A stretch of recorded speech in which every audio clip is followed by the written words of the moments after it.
राधे राधे महाराज जी। Mic ऊपर करो। राधे श्याम। महाराज जी, मैं चाहती हूँ कि जैसे कि मोमडन्स लोगों को मदरसों में बच्चों को भेजा जाता है, उन्हें धर्म के बारे में पढ़ाया जाता है, तो हम लोग बोलेंगे तो कोई सुनेगा नहीं, पर आप अगर मंच से बोलेंगे तो मैं चाहती हूँ कि हर हिंदू को अपने बच्चों को धर्म पढ़ाना चाहिए। जैसे मोमडन्स कहते हैं कि भाई हम पढ़ें या ना पढ़ें, पर हमारे बच्चे मदरसों में जाके धर्म ज़रूर पढ़ें। ऐसा ही हर हिंदू, हर माता, हर बहन को, हर भाई को ये करना चाहिए कि हमारे बच्चे इंजीनियर बने ना बने, पर एक अच्छे इंसान ज़रूर बने, धर्म ज़रूर पढ़ें वो। क्योंकि मोमडन्स की मेंटलिटी क्या है, हम लोग क्यों पीछे हो रहे हैं? हम चाहते हैं कि हमारे बच्चे डॉक्टर बने, इंजीनियर बने, भले ही वो इंसान बने या ना बने।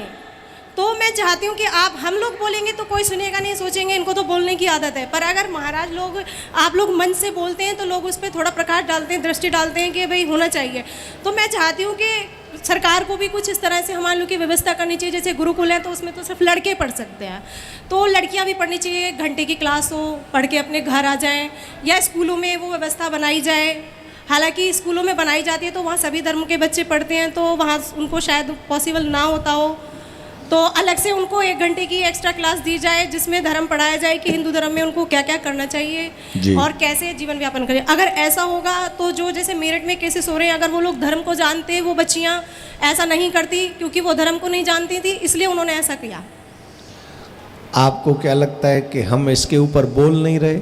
नहीं बोल रहे महाराज जी, पर मैं चाहती हूँ आप फिर से बोलिए, क्योंकि मैं मुझे तो देखो, मेरी बात सुनो, ये जो आपका दर्द है, हाँ, पहली बात तो इस बात को जो पढ़े लिखे लोग हैं उस पर बिलीव ही नहीं करते कि हमारे बच्चों को, हाँ, मतलब जो लोग पढ़े लिखे होते हैं वो कहते हैं कि महाराज लोग क्या बोल रहे हैं, महाराज लोग तो फंसा रहे हैं, अपने बच्चों को कैसे बांध के रखना है। जो मैं सुनती हूँ पढ़े लिखे बच्चों की, तो अंदर से फील होता है। अब मतलब मैं बोल लूँ थोड़ा सा? हाँ जी महाराज जी, थोड़ा बोल लूँ मैं? हाँ जी महाराज जी, मतलब मेरे को बार बार देखती हूँ तो मुझे दुख होता है उन लोग को। हाँ, मुझे भी थोड़ा सा तो होता ही है, और इसीलिए मैं उसको कथा में इन्वॉल्व भी करता हूँ कि जो पढ़े लिखे लोग हैं ना, जो खुद बिगड़ चुके हैं, हाँ, अब बिगड़ने का मतलब है जो शराब पीते, मांस खाते, जुआ खेलते हैं, पार्टीज करते, मूवीज देखते हैं, उनका मतलब धर्म से कोई दूर दूर तक लेना देना नहीं है। तो वो क्या चाहते हैं कि सब मेरे जैसे हो जाएं जी। वो क्या चाहेंगे? मेरे जैसे। और रामायण अगर पढ़ेंगे, गीता अगर पढ़ेंगे, तो बच्चे उन जैसे तो नहीं होंगे, क्योंकि फिर उन्हें सत्य पता चल जाएगा कि ये सब पाप है और ये धर्म है। तो अधर्मी आदमी को धर्म की बातें अच्छी नहीं लगती, और शायद इसलिए जिन्होंने हमारा एजुकेशन सिस्टम सेट किया था, उन्होंने कभी गुरुकुलम बनाने का प्रयास ही नहीं किया जी। और उन्होंने मदरसे बनवा दिए, उनके लिए फंड भी दे दिए, लेकिन गुरुकुलम के लिए कुछ नहीं किया। मंदिर भी सरकार ने अपने अंडर में रख लिए। इसीलिए हमने कहा सनातन बोर्ड बनाओ, सनातन बोर्ड में सारे मंदिर सरकार से फ्री हो जाएंगे, और उस पैसे से, सनातनी धन से सनातनियों की सेवा होगी। सेवा होगी, सबसे पहले तो होगा गुरुकुलम का निर्माण, जहां हमारे बच्चे कंप्यूटर भी पढ़ेंगे और गीता भी पढ़ेंगे। जी। और ऐसे बच्चों का भविष्य अगर तैयार होगा, तो इसके लिए हम प्रयास कर रहे हैं, बार बार कथाओं में भी कह रहे हैं, और हम सबको जगा भी रहे। हिंदू जब तक नहीं जगेगा, जब तक को विचार नष्ट नहीं होंगे, और हमको आने वाली पीढ़ी बचाने की जिद, ये जो कांड हो रहे हैं, कहीं पति मार रहा है, कहीं पत्नी मार रही है, कहीं बाप मार रहा है, कहीं बेटा मार रहा है, कहीं बहू मार रही है, कहीं सास लेके भाग रही है, ये सिस्टम किस लिए है? क्या हम लोग इतने गिर गए हैं? हम गिरे क्यों हैं जानते हो? क्योंकि हमें धर्म का बोध नहीं है, सही मार्ग का बोध नहीं है। जो मूवी में हमें पता, आजकल ऐसे ऐसे एप्स में ऐसे ऐसे वीडियोज आ रहे हैं कि हर कोई रिश्ता खत्म है। अभी एक मैंने न्यूज़ सुनी थी, अब बोलना नहीं चाहिए पर फिर भी बोल रहा हूँ, अपनी सगी माँ का बलात्कार कर दिया एक बेटे ने, उसको सजा मिली अभी कोर्ट से। अब इसके आगे कुछ बचा? जवाब दीजिए। हालांकि खुशी की बात यह है कि वो हिंदू नहीं था, अच्छी बात यह है कि वो हिंदू नहीं था, पर हिंदुओं में भी कितने रिश्ते बिगड़े हुए। आज अपने ही घर में बहन बेटियां सुरक्षित नहीं महसूस कर रही हैं अपने आप को। कोई भी राक्षस जो अंकल आंटी बन के आता है, उनकी कुदृष्टि हमारे बच्चों पे पड़ी रहती है। इतने गिर गए ना हम लोग, और वो गिरे सिर्फ इसलिए हैं क्योंकि हमें आध्यात्मिक नॉलेज नहीं है। हमने स्त्री को, पुरुष को सिर्फ भोग का विषय समझ लिया है कि चलो घूमो फिरो ऐश करो, बस ये करना है।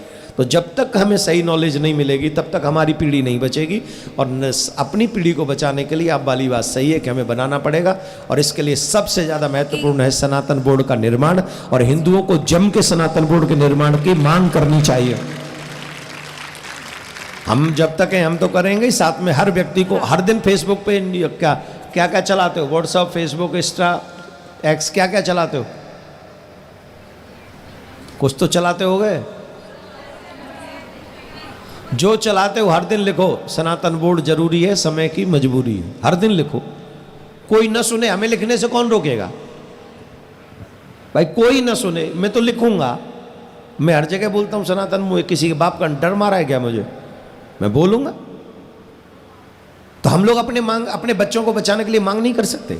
मांग करनी चाहिए। अगर एक भारत की स्त्री खड़े होकर ये माइक पे बोल रही है, साधारण बात नहीं, इसमें सबका हित छिपा हुआ है, हम सबका भला, हमारे बच्चों का भला छिपा हुआ है। कौन चाहेगा कि मेरे घर के बच्चों का भविष्य बर्बाद हो जाए, घर बर्बाद हो जाए? कौन चाहेगा? कौन चाहेगा मेरी बेटी को कोई मार दे आग लगा के? कौन चाहेगा मेरे बेटे को बहू मार दे काट के? चाहोगे? वो किसी की तो बहन होगी, किसी की तो बेटी होगी, किसी का बेटा होगा, किसी का सगा होगा, और एक बॉयफ्रेंड के चक्कर में हम किसी को मार देंगे। अरे तुम्हें मरना है तो वैसे ही मर जाओ, किसी को क्यों मार रहे हो?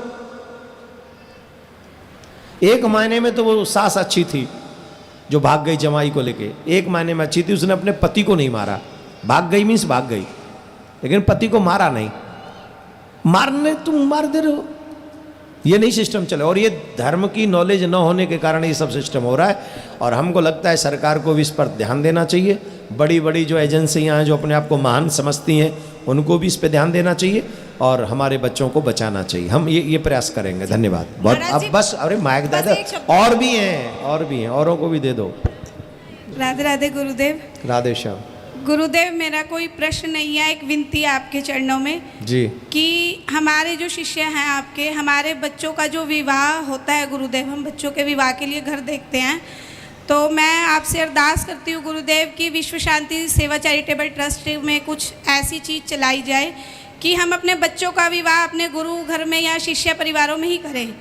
क्योंकि गुरुदेव, बाहर लोग बोलते हैं कि हम खाते पीते नहीं हैं, लेकिन बाद में पता लगता है शादियों में खाते हैं, फिर पता लगता है कि रोज पीते हैं, घरों में लेडीज भी ड्रिंक करती है गुरुदेव। हैं? जी। किसने कहा लेडीज पीती? सही में? सही बताओ। मेरे घर हैं? में गुरुदेव, मेरे घर में है। माइक नहीं, वो माइक में क्या पीती हैं लेडीज? मेरे परिवार में ऐसा है। और तुम माइक में बोल दोगी तो परिवार में द्वंद्व होगा। पर ये देखो, ये कलयुग का प्रभाव है, कितना बड़ा विनाश है, बहुत बड़ा विनाश है। और उसके बाद हम कहते हैं हमारे घर में शांति नहीं है।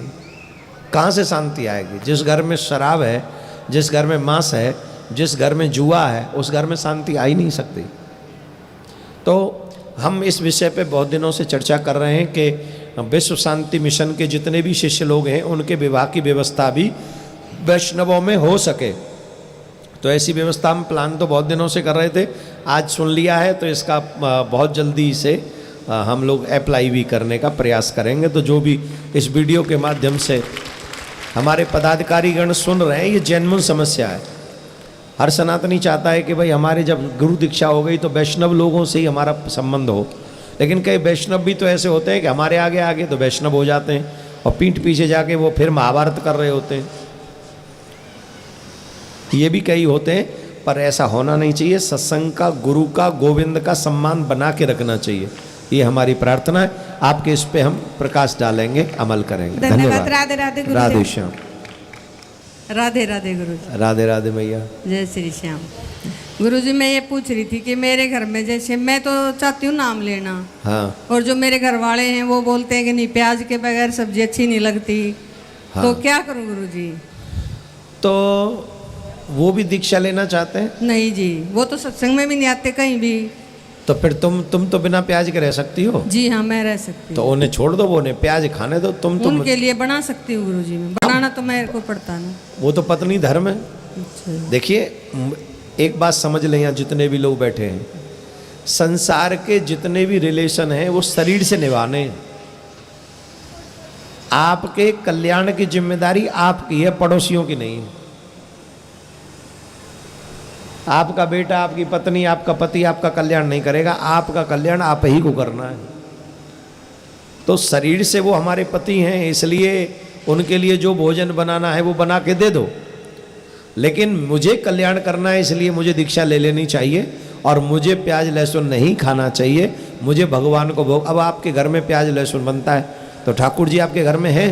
जी ठाकुर जी तो हैं गुरुजी, मंदिर है? लेकिन मैं, हाँ जी, तो मंदिर है तो ठाकुर जी को भोग नहीं लगता होगा? नहीं भोग लगाती हूँ गुरुजी। काय का? लेकिन मैं माखन के साथ में रोटी दे देती हूँ या सब्जी मैं अलग से बनाती हूँ फिर उनके लिए। तो वो अलग से जो बनाती है वही खा लेनी है, नहीं तो ठाकुर जी तुम माखन से कितने दिन खा लोगी?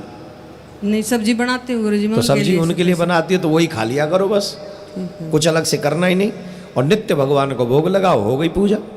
ठीक है, तो आप ले सकती हो। प्राणनाथ को कहे जब ती बुद्धि सुधर जाए तब ले लियो, न सुधरे तो तू अपनो देख ले, मैं अपनो देख ही रही हूँ। ठीक, जी राधे श्याम, बैठ जाओ। जी, राधे राधे। धन्यवाद, राधे श्याम जी। राधे राधे गुरु जी। जी राधे श्याम। आपके चरणों में साष्टांग प्रणाम। कहाँ है? आपके चरणों में। कहाँ है? आप? मैं तो यहाँ हूँ, साष्टांग कहाँ है? अरे बस ठीक है, बाद में कर लियो, अभी तो प्रश्न कर ले। जी विष्णु पुराण में 10वां अध्याय में हाँ, मैंने पढ़ा है और 8-10 का मेरे जो संपर्क में हैं हाँ। उनका भी ये प्रश्न है क्या?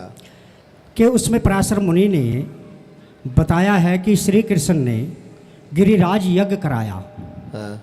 उसमें मेद पशुओं की बलि दी। है? मेद पशुओं की बलि दी। मेघ? मेद हाँ। पशुओं की बलि दी। मैं ले रहा हूँ, इसमें मैं ले रहा हूँ वैसे वीडियो पराशर मुनि का। तो मेद पशुओं की बलि दी। कृष्ण ने, भगवान ने कहा कि हे ब्रजवासियों, आप मेद पशुओं की बलि दो। हाँ तो जो हमारे आपने भी, आपके भी आदेश। हाँ हाँ हाँ। तो इसके बारे में जानना चाहता हूँ कि ये मेद पशु की बलि जो दी गई और मांस बना करके खिलाया गया, तो ये मेद पशु है क्या, इसके बारे में भी जानना चाहता हूँ। वही मैं आपसे जानना चाहता हूँ। आपने विष्णु पुराण पढ़ा है, मैंने पढ़ा नहीं है, तो मुझे ये बता दो मेद पशु कहते किसको है? मेरे को नहीं पता गुरुजी, तो फिर इसीलिए तो तुमने- मैं पूछना फिर चाहता हूँ। तुमने कैसे कह दिया वो माँ से? नहीं, इसमें लिखा हुआ है। इसमें तो क्या, मोबाइल में नहीं, वो उस पुराण को लेके आओ। हाँ जी, उस पुराण ये चैप्टर लेके आया हूँ मैं, ना? वो व्हाट्सएप। मैं मोबाइल की और व्हाट्सएप की यूनिवर्सिटी में बिलीव नहीं करता। नहीं, उसी का लेके आया हूँ मैं। अरे मतलब मैं क्या कह रहा हूँ जी। तुम्हें प्रश्न का उत्तर चाहिए जी तो पहला काम करो, विष्णु पुराण लेके हमसे मिलो। जी विष्णु पुराण भी लिखा हुआ होना चाहिए गीता प्रेस गोरखपुर का, जी वो लेके आओ और फिर हम बताएंगे मेद कहते किसको है। जी। ठीक है ना? और ये उल्टी सीधी शिक्षा जो हमें व्हाट्सएप और यूनिवर्सिटी से मिल जाती है ना, फालतू फंड की, इन्हीं के कारण हम लोगों का धर्म भ्रष्ट हो रहा जी। है और हमारे विचार नष्ट हो रहे हैं। जी। अभी सिर्फ आज के फिलहाल के लिए मैं एक ही बात कहूँगा, हमको किसी को भी न तो किसी पशु जीव की बलि देनी चाहिए और ना ही किसी का मांस खाना चाहिए। इट्स माय ओपिनियन जी। ये मेरा विचार है और मैं अपना विचार आप सबको बांट रहा हूँ।